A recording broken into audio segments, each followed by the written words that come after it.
Znate li tko je to čarapojedac? Danas ćete ga upoznati.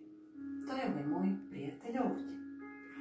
A čarapojedac je biće sa šeširom i frakom, što ispod kreveta živi okruženo mrakom. Kako on čarape traži, također važno je reći. To nisu one u ladici, već one na podu, pod stolom i iza peći.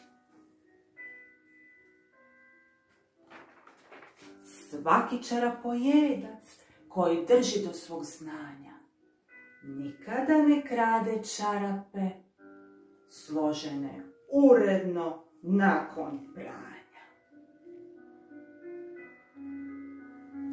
Draga djeco, pozdravljam vas čarapojedac.